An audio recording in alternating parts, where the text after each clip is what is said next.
So what was important for me with this was that the quartet were looking at new repertoire for them, so they weren't playing anything that they did before. I brought in a video artist, performer who was on stage. I chose a local furniture designer to work with. I selected a local fashion designer, and then I decided to make a very, very intimate film with them where I filmed the quartet naked playing, which I will show you and I'll explain about why I did that. So the ultimate aim was for them to memorise and to create the music visually, and these visuals behind were created live on stage. But the most important thing for me was to bring them into the 21st century, because most of their repertoire was Beethoven, Shostakovich, the usual. They weren't performing any 21st century repertoire at all. And we spent a very long time deciding repertoire. I mean, this went on for about 6 months. They sent me loads and loads and loads of CDs. I sent them lots of suggestions. And I was trying to influence them heavily. They'd never worked with live electronics.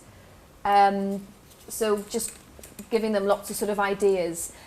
What we came up with in the end, we came up with an easy one. Kevin Volan's White Man Sleeps, and obviously they needed their scores for this. Now, the selection of repertoire for this show was important for me that it began as a straight string quartet concert, so that when the curtain came up, or whatever, because we actually did have a curtain on this show, I don't often have curtains, that people thought, oh, here we go, bloody string quartet playing with bloody scores, how boring. So I really wanted to present it traditionally initially, and then it would break up to get more and more crazy as the piece went on.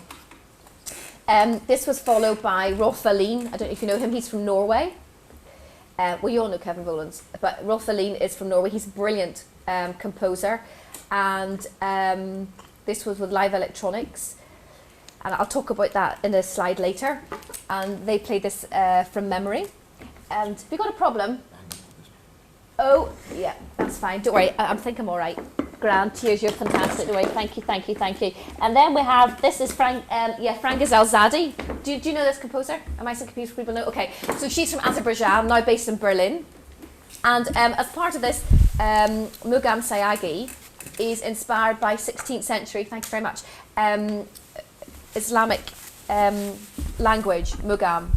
And it was what they used to hide their emotions for women. And they had this music which was like a call to prayer, and she's focused this whole piece. The Kronos Quartet commissioned this piece, I should probably say. So with this, what I wanted to do was to show that hidden desire, the emotions, visually, and to really turn it around.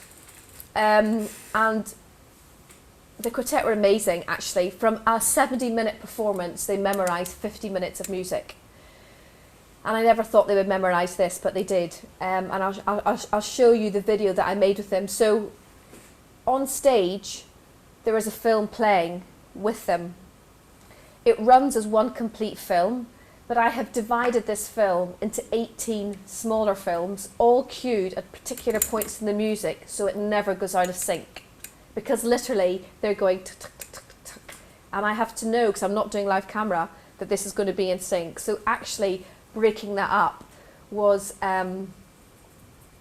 quite complicated anyway, because it had to look like it was all in time, because there's nothing worse, as you know, than watching bloody musicians and then someone's got a video and it's out of sync. That drives me insane.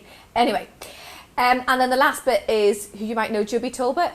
Yeah, and he wrote Manual Override, and this was their first time for them to work in a way, they were playing with themselves, it was written really for octet.